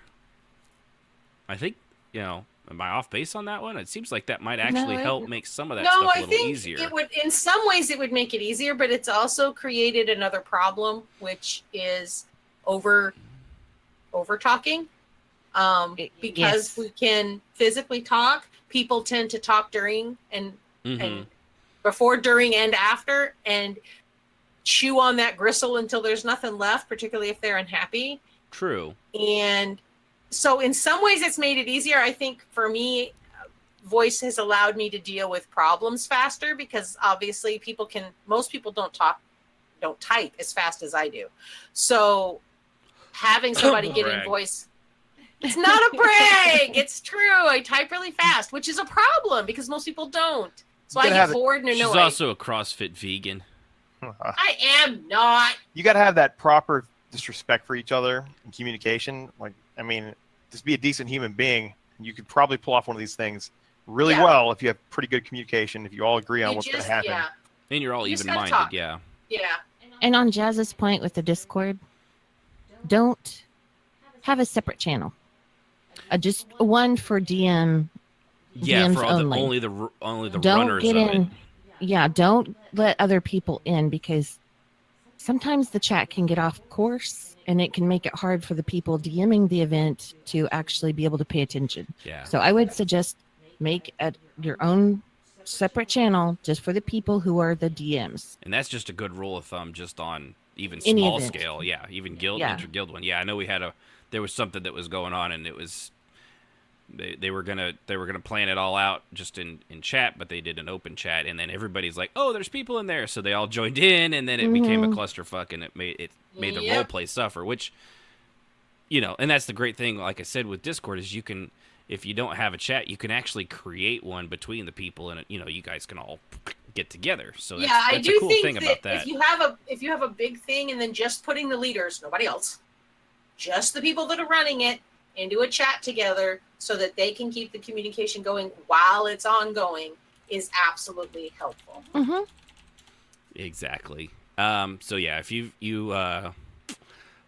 got, like I said, we were saying, hold the control. Now, and with most role play, like clearly having tight control on things is actually like the opposite of what we preach in almost every way, shape, and form on the show. I mean, we're always saying, hey, let things go where they might. But with something with dozens to 100 or plus players, you actually have to have that iron grip of control, because otherwise it can go completely off the rails and off on a tangent.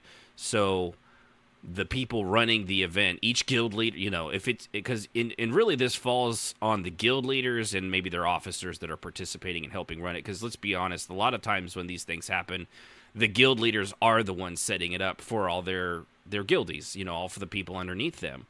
And they sacrifice their time, their energy, and everything like that so that everybody else in their guild can have this awesome, epic, story to tell years down the line, like people have with the Ashlander Wars, like we know with the Tale Between the Two, not Tale Between Two Cities. That was funny. War Between the Two Cities, things like that. And of course, they get that they get that satisfaction out of having created something really cool and long lasting and memorable. But if you wreck it, you've just wrecked a whole bunch of people's planning, right? Time and effort. Yeah, and that's why you have, like you were saying, Strafe, you have to have those. Your guild leaders have to be all on the, they have to be in lockstep, right down the middle of the street. You've all had comrade. Come and done. It's one of the few times being in lockstep is probably a good thing in roleplay, especially when it comes to people DMing it. But it is kind of like it takes a village. If all the people from many guilds and many people from one guild aren't running it all together, it ends up being just a clusterfuck. So it has to be an entire group effort, because when you have dozens to 100 people, one person, it's impossible. You can't do that as one person. One person can for one read all of that stuff, and then two, respond to all of it. Like I do a lot of single guild events, and there's like the gargoyle one. There were 10 to 12 people at that thing, and I'm just one guy. So you got to be slow, but if you've got dozens of people, it's frankly impossible. No matter how fast Jazz can type, it is impossible. I couldn't. We've had some pretty big guild events, and I couldn't keep up. I had to have other people helping me, and I type stupidly fast. So, but you could still there's a limit to how fast you can read and how fast you can type, and there is a shit ton more of them than you. Yes, there's so many more people, and you're having to not only read and type fast, but you have to organize your thoughts too. Mm-hmm. And it just gets to be a cacophony. It's just too much for anybody. Chaos. A cacophony? Did you say cacophony? A cacophony, man. You were giving me shit about words earlier. It's cacophony. Sorry. Cacophony. Hey, man, I love the words on the show. We create stuff from nowhere. Cacophony. Cacophony. MMO vocab. For those of you that are white knighting right now and thinking I'm picking on Jazz, she grammar Nazis me so hard sometimes. She has it coming when it happens. I do. Even anytime when it's I make a mistype, mistake, she knows. She's like, I know you mistyped that, but I will slip a tell to him with a little asterisk and tell him how to spell it right, just because I'm a witch. Did you just say it was an asterisk? Yes. It's an asterisk. Not. Some places pronounce it the other way. You need to be quiet. Yeah, some people pronounce asterisk and cacophony, man. Yeah, she's clearly from the north. I believe that all things should have an asterisk in their cacophony. You're such an ass. I swear to God. That happened really abruptly, didn't it, Sib? It did, very abruptly.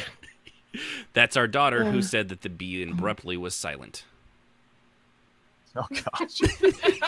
That was when she was like She was younger, but nobody had corrected her until Sib had heard her say it. That's what was said. She's like, I've been saying that at school for years. Now you burned her in a live show. Yeah, I've said stuff because I'm a reader and I've read all my life, but I don't necessarily know, the way it's actually pronounced if I don't hear it myself. So I do make those mistakes. I know. But if I don't tease you, no one will. Yes, dear. So I have to. Uh-huh. Everyone else has great respect for everybody. I don't care about anything. Everybody's fair game when it comes to you. Especially those I love. Mm-hmm. You're all so fucked. Oh, man. Good to know. All right, so enough about asterisks. Let's move on to the rest of the show. Sorry, Jess. I know. Well, you could. That's how you can remember it. It's called an ass tricks. Uh-huh. So I just have to think of you first. Right. That will help. Yeah. That's how you do. It's ash and ass and assin. Assin? See what you did I'll there. remember that. Yeah. I see what you did there, Sibbies. If I had feelings, I'm sure they would feel something right now, but got nothing. I'm not supposed to. I don't know how I'm supposed to react to that. So I'm just gonna move on. So moving. You got to move the story along when you're doing it. You obviously, like we said, you got to have a story.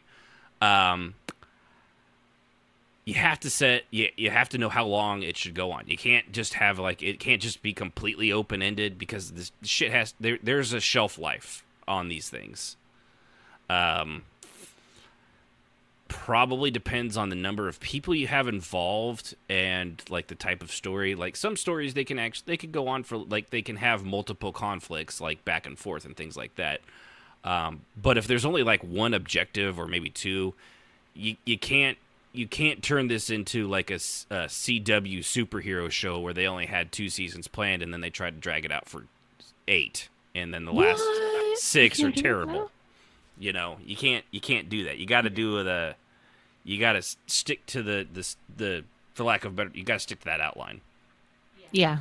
You know, so like I said, there's got to be a limit. Because after a while too, people will just get bored of it. It's like, oh my god, this again. Now, given that might take some time, but in a lot of these things, you have to remember there's also a lot of downtime because there's only so much. Again, we're all typing, so there tends to be a lot of hurry up and wait involved in these, and it's unfortunately it's just unavoidable. You can't get around that. Typing. You can ask people to type ahead of time. Right. But a lot of people don't do that. Yeah, so. And even if they do, they still have to wait on, you still have to then wait for, like, the response to what you pre-typed. That you can't pre-type what, there's only so much pre-typing you could even do. It does help speed things along once you know what's going on, but you're still going to end up waiting at one point or another for either, as always happens, hold on, we're trying to, somebody didn't describe something quite properly and people took it 2 or 3 different ways. And it's not even necessarily a conflict, but they have to make sure that everybody's on the same page. That's one thing that happens. I seem to remember that happening quite a bit, somebody, I can't think of something off the top of my head, but they describe something in such a way that it could be like, it's like, would that have helped if I had put a comma in there? Or, like they say, commas save lives. So without that comma, someone might have died, We don't know. That's why we have to discuss that, and it takes a second for the DMs to figure all this shit out. Commas do save lives. Let's eat, Grandma. Let's eat, Grandma. See? There's a difference. There's let's see, and no one can often do every part. As we said, you have to separate out the different officers or DMs of this to do separate groups. I think one of the best examples of this, and this is as far as I know, it's still a weekly thing in Final Fantasy XIV. They did that convent event, the Grindstone. Yeah, you're welcome. Thank you. I'm glad you remembered. But it's just a massive tournament. And when we were playing Final Fantasy XIV, like they could have anywhere from 60 to 80 people in this thing. It was huge in scale, and it was all done based on roles and things like that. But they would break people off into 4 sectors, divide, 12 here, 12 here, 12 here, or whatever it took, 2 on 2. And they would slowly go up the tree from there, and like the final one from these 2 over here would start to fight the other 2, but they had DMs and people following. They had one guy at the top, and then they had one in each section, and then they usually had somebody helping those people just to make sure everything kept flowing and kept going. But it was very well coordinated. I mean, they'd done this thing for years. I mean, they had it down to a science. There was almost the only waiting there ever was in this thing was just waiting for the combat, because as inevitably happens with 1 or 2 fights, one person would block the other, and then that person would the other person would block that one, and they just block back and forth for 5 turns, and nobody striking 2 out of the 3 hits, which is all that was required. But that's what happens when you do rolls. And you can't get away from that sometimes. But they did a great job of it. You have to talk to people about it, really. Right. Yeah, and the way they did theirs was a attack roll and a block roll. So if you attacked higher than the block, you got the hit. If you blocked higher than the attack, you got the block. And that that could go back and forth for quite some time, as opposed to the highest roll gets the attack. Each time. Which I prefer. 3 or 4 turns in a row, or you do for something like that. I tend to do 3 out of 5 instead of 2 out of 3, just because it makes it a little more exciting to have a couple extra hits in there. But that's how they did their thing, which is perfectly fine because they actually had the coordination down. Something like that with 70 people should take, forever, but they could usually get it done in 2 to 3 hours, which is still a long event. But that was also only if you, like I got to the final fight once. I actually made it all the way to the end and ended up losing to a potato with a spell book. Because it was melee only. She doesn't cast any spells. She just literally beat my ninja to death with her spell book. Not to death. Oh, that's funny. Yeah, she was, and when I say she was not Taru, Lalafell, which they call potatoes there. But yeah, that little potato beat the crap out of my ninja with a book. And I mean, I wasn't, upset about it. I thought it was hysterical. She was awesome.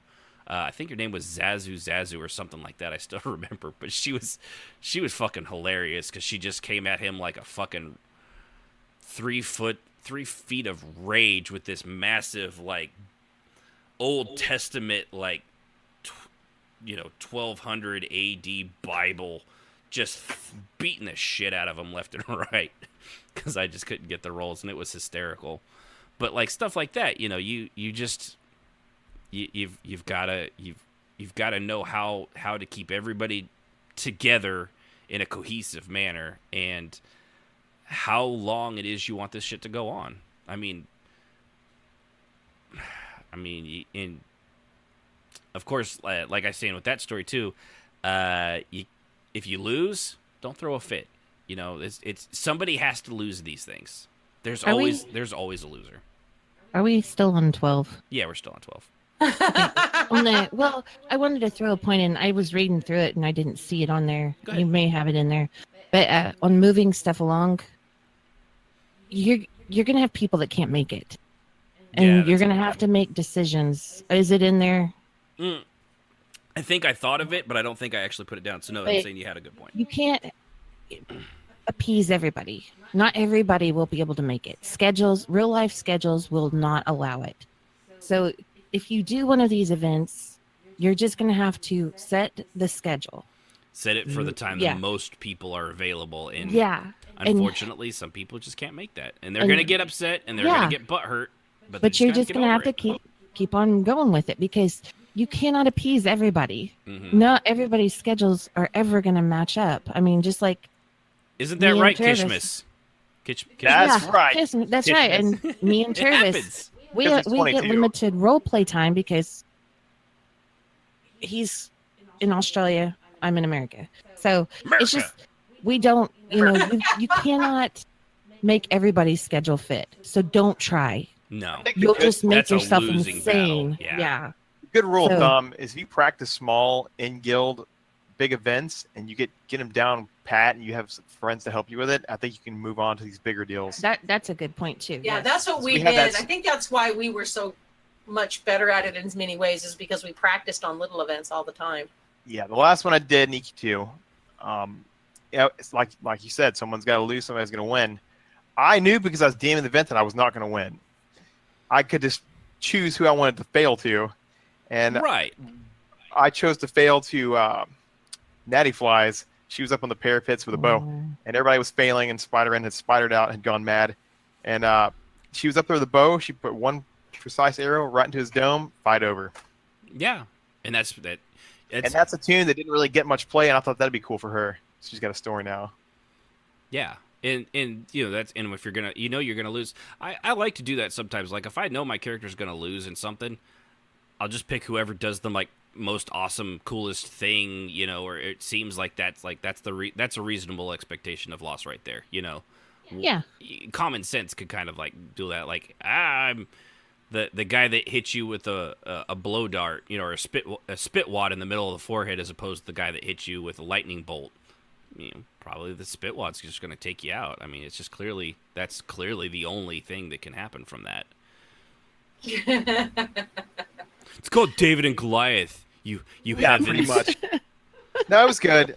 But if you get good at those small events, you can branch to big ones. Yeah. Yes. Don't just try your first time out to do some huge mega event. No. Get your friends in the other guild. You get your It guild takes together. practice. It really does. Yeah. Practice with 2 guilds before you do the whole 4 guild multi madness. Yeah, and it really, these are. I know it sounds stupid to say that roleplay is a learned skill, but to get to a certain level where you can respond to everything over and over again, there is actually it's a skill. It's a skill. You have to learn it. You Yeah. really have to learn and train yourself to multitask, to be able to, just to be able to control and keep straight everything that you need to, so that you can tell the story and continue it in a cohesive fashion. And it's a very good point you bring up, Strafe, with start small. Don't, maybe you do just a small group of your friends, and then then move on to your guild. If you're, if you've been watching your guild, like the Servants of the Temple, they do those events in the same manner all the time. Which I will say, their events, I have been so impressed with their events because they have their system down pat. And for the most part, it is smooth selling. Sometimes it gets a little rough, but for most events, I mean, they have, you have multiple events a night because everything is so smooth with how you have your setup. I was impressed whenever I first joined.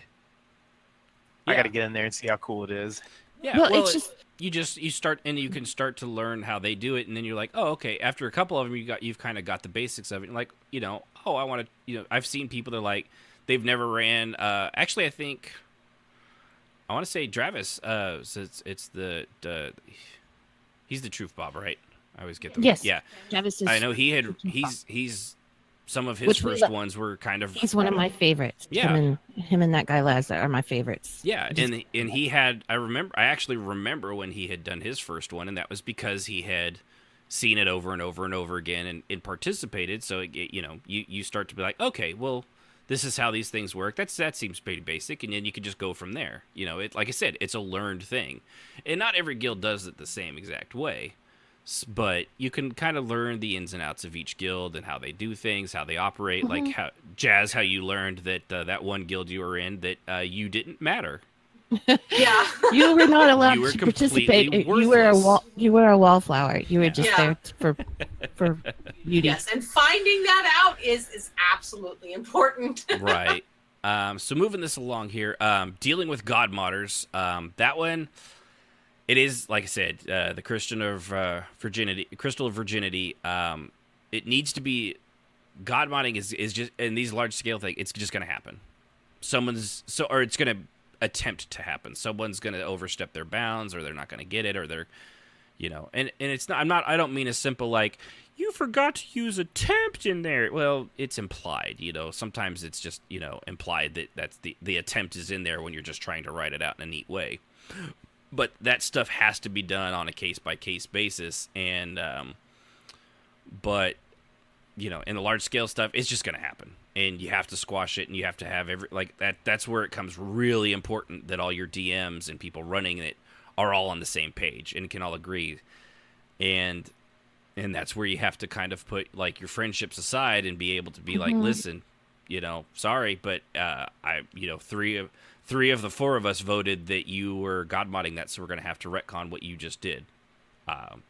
Sorry. It's just going to have to happen, and they can get upset and all angry, but they can also just leave the event. It's those are the kind of guys and gals that turn the butthurt into the epic butthurt. Which goes back to, you cannot please everybody all the time. Nope, and don't try, or you will go crazy. Yeah, you're just gonna end up beating your head against there. I think lastly, or nearly lastly, for those running the event and participating in the event, you need to be cordial, be kind. Remember that everybody involved is the same fucking kind of nerd you are, sitting at a computer just there to have a good time. Be patient, and like I said, remember everyone is there, and we're all there to have fun. We do this for fun. Can you spell that out for me?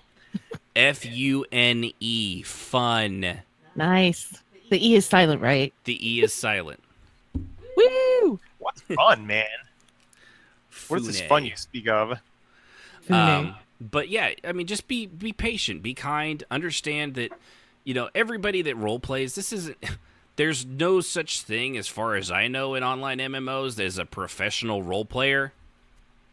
No, we're all learning. Exactly. I mean, we're doing this show not because we're professionals, but because we were just dumb enough to sit in front of a microphone and talk about this nerdy shit all day for 2 hours every week.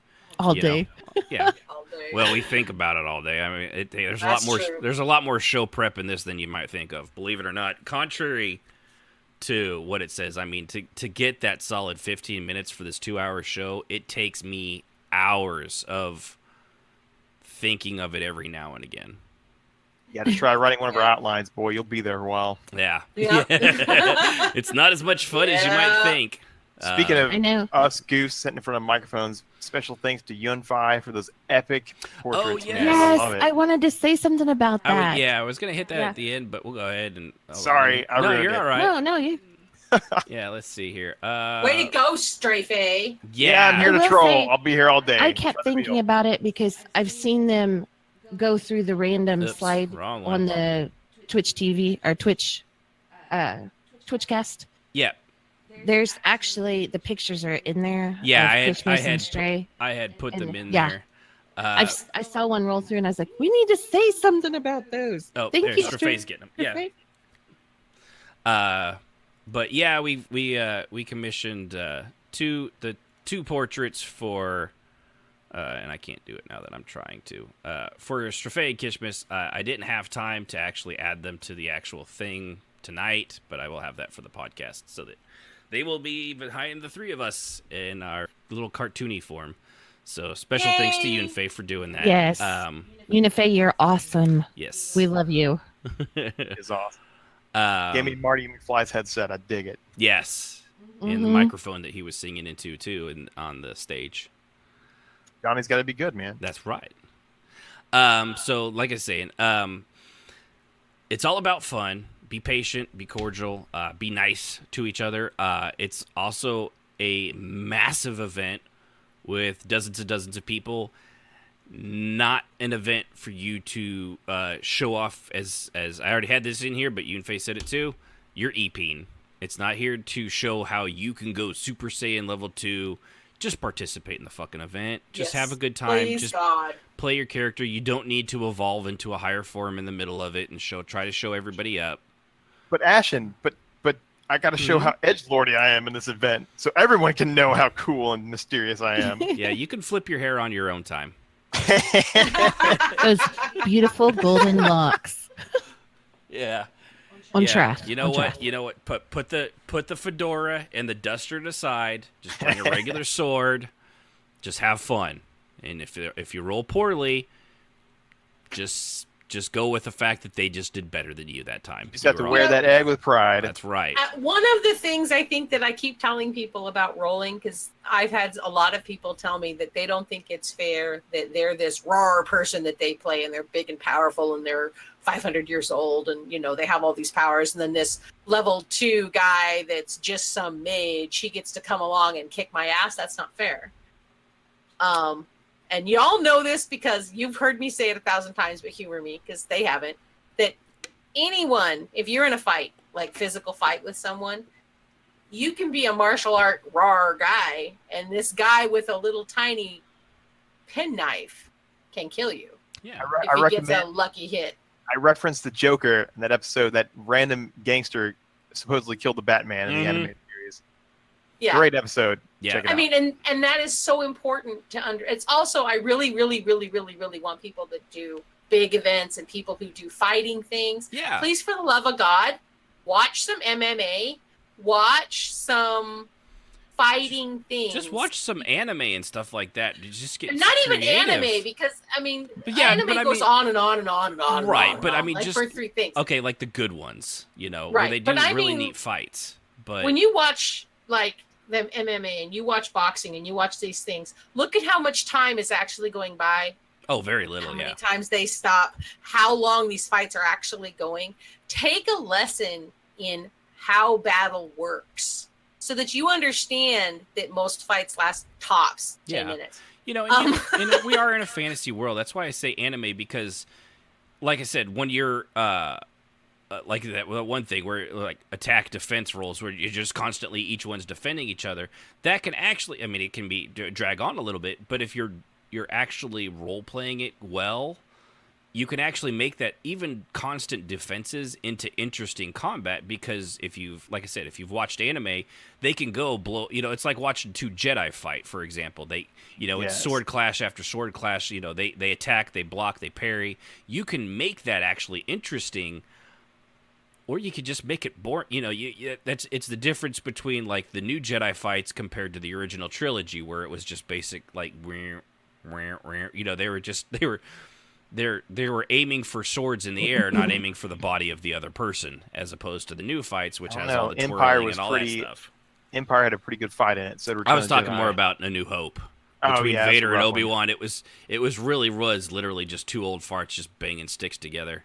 You know, I look at it now as Vader's kind of dubious of what Obi-Wan can do in his old age, and Obi-Wan's like, I hope he doesn't notice that I'm an old man. Yeah, he's like, I've been living on a desert watching this stupid kid for years. I'm not really all that. I'm alone.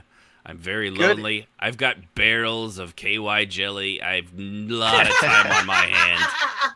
A good anime to watch for fighting stuff, which I pulled a lot from Ren. It was a Berserk. It's short, but it's a lot of bloody fighting. It's medieval fighting too. Yeah, brutal.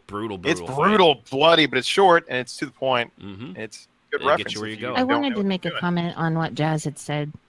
You know, the dice may not be in your favor, but don't get upset about it. You know, it builds character. You know, your character, whoever you're playing on, gives them something. You know, if you roll bad and somebody beats you with a butter knife, it may be embarrassing. It may, you know, sting, but you're gonna forget it after a while too. Yeah, or it's gonna give you a good story. You know, be like, got my butt beat this way, but like the time with it. Like the time I got my character beat by a potato with a book. Yeah. I got no end of shit from that from the guild I was in at the time, my in character. Because they were all there watching it, you know, to get to the final, you know, that it was literally the last round. Whoever did that was crowned the champion, and he got his butt beat by a little potato, you know. So they gave him shit from that forever, and it was funny. And the dice roll, you know, it's the luck of the dice. It's not always going to be in your favor. It's not always going to be in the other person's favor, unless they have loaded dice, which you can't have in the game, or if it's a dice bot, in which case they fucking hate you. Yeah, they hate everybody. Let's just be honest. But no, it just, don't get upset. You know, there's going to be your time in the spotlight. You don't have to have that time in the spotlight every time. Right. No matter how badass your character is. But my time in the sun, Sibbies. I'm sorry. Shut up, vampire. I'm going to leave you. I'm going to stake you out in the sun. Oh, I agree on that one. So we'll go ahead and start closing this down. And lastly, I'm going to say this. If someone doesn't like how it goes, they're welcome to try and run their own massive scale event too. So put your story and time where your mouth is. Say tough titties. Yeah. Yep. If you think you can do better, talk is cheap. Prove it. It is not something that's easily done. No, it's not. And it's coming from 4 people that have all done it. Well, I've only done the social ones, not the actual fighting ones. Yeah. But it is not easy. Yeah, and I've done some extremely pretty large scale stuff, but it takes a lot of patience, and there's always going to be mistakes. You're always going to miss something when you're doing them. It's just going to happen. We're all flawed. We're all reading. We're all typing. Stuff goes, especially on those big ones. I'm not flawed. What are you talking about? No comment. So, but if you have people who you trust to run the thing with, it can be really rewarding and it can go smoothly, even with the hiccups. Mm-hmm. Yeah, and there's always going to be hiccups. It just your attitude will depend on if that hiccup turns into a burp, you know, or full on mouth vomit. You know? Oh, thanks. That's Lord. A lovely image. Thank you. What? Just saying, it escalates. Well, I was hungry. Hot pocket. That's how this show. That's how this show ends. That's just Bro, Jim bro, Gaffigan. no. You went to the dark side so quick on that one. So, all right. Well, that's pretty much it. Like I said, if you think you can do it, man, go for it. And if you're one of those people that just complains about the entire thing all throughout, one, stop participating. Nobody's making you be there. And two, prove that you can do it better. There's nothing wrong with that. Take on the challenge. Throw down the challenge. Most people that complain about that stuff will never do it. They'll talk the big talk, but they won't actually do anything because it's intimidating and it does take a lot of work. So Be busy being edgelords trying to get the ladies, bro. That's what's up. That's right. So yeah. But if you've ever got an idea for stuff like that, always throw it out to your guild leaders. If you're a guild leader, throw it out to other guilds. They are memorable. They are something, and they can definitely be worth doing. You really have to be patient, and you have to have the right attitude for it. And if you don't have that, or you've got a really crappy community that you happen to be role playing in, maybe just maybe just avoid it, because sometimes it really cannot be worth your time and effort if you're around a bunch of negative Nellies. You guys are a bunch of negative Nellies. That's what you are. If you throw an idea out like that and your guild is not supportive, you might not be in the right guild for you. Because most guilds are going to support. If you want to do an event, I've never seen a guild that's been like, "Oh no, I don't like that idea. I don't want to do that." Yeah, all the unless guilds it's I've ever completely been ridiculous, but Yeah. within reason. Yeah, within reason. But Yeah. usually most guilds are. If somebody wants to do an event, they're usually very supportive. Where Doctor Who comes in the TARDIS and he tells us about alternate timelines, and then, Gormammu, I want to make a deal. Oh Lord. What? Bro, you remind me of that fat kid I found at Scarborough Fair who came up to me in my Legolas get up, and he's like, "Hey, I bet you'll never guess what I am." He was a fat kid in a kilt and a Scottish shirt. And I said, "I have no idea." So I was pretty 4 sheets in the wind. He said, "I'm a Scottish vampire." And that day is the day Purple Wookiees existed. And I was like, "Oh God, help me now." I'm a Scottish vampire, and I like Twinkies. A lot. It wasn't even an accent. It was just, "I bet you'll never guess what I am." I'm like, "Oh Lord, I'm afraid you're going to tell me too." Riding the short bus to and from school? Sorry. That was rude. It's not fair to people on a short bus. Because even they'd be like, "Dude, that guy's nerdy." So, all right. Well, anybody have any final thoughts? Final thoughts? Have another one, Ashton. Have another one. I only had. It's actually pretty good. It's called Strongbow Hard Apple Ciders. Strongbow. It's golden apple. I like golden apples. They're delicious, and especially in alcohol form. So, all right. Well, I guess that's that. Go ahead, kick the music on here. I do appreciate everybody who tuned in live over at twitch.tv/RPMMO Radio. You can catch us, like I said, every Saturday, 7 Central. We will be here every week. I have no idea what we're going to do next week, because we're going to talk about just kind of playing it by ear at this point. If you guys got suggestions, throw it out in the Discord. Send us a Bye, everybody. Email. RPMMOradio.com or RPMMOradio@gmail.com. That's the We may or may not accept smoke signals. You guys have a good night. That is true. But only hemp smoke. So visit us over at Facebook, facebook.com/RPMMoRadio. Join us, RPMMoRadio.com/Discord, as well as over at, what's that thing called? Twitter, Instagram. You can follow us there. We put up stuff all the time, chatter back and forth. And appreciate everybody tuning in. Of course, you can join us next time when we talk about halflings and their brand new tiny action figure line. Not really. Next time on RPMMO Radio.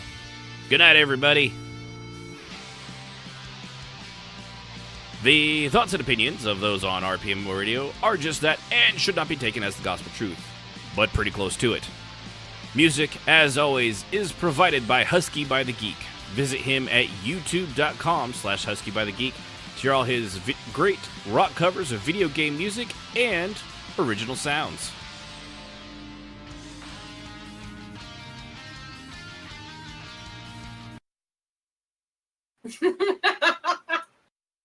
Mm-hmm.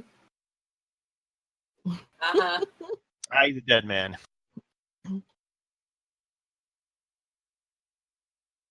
How's it going, Nice folks? knowing you. What's that knock at the door? What'd you do?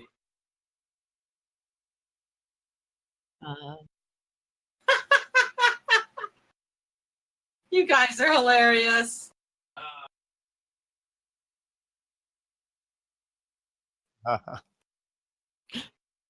Silence.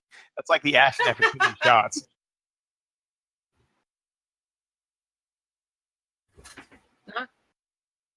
Oh, good. Can they hear us? No. Oh, weird. Are you muted again? Is your mic on?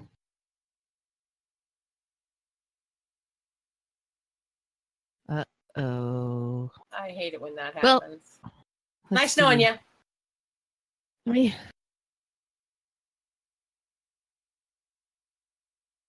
Nothing. There we go. Oh, look at that. Hey, there it is. Oh, okay, wow. so, Should you go back over the intro? yeah, I guess we're going to have to because all they heard was you guys. So, yeah, no. Apparently, the OBS thing had switched my default mic to default, which apparently is code for computer in nothing.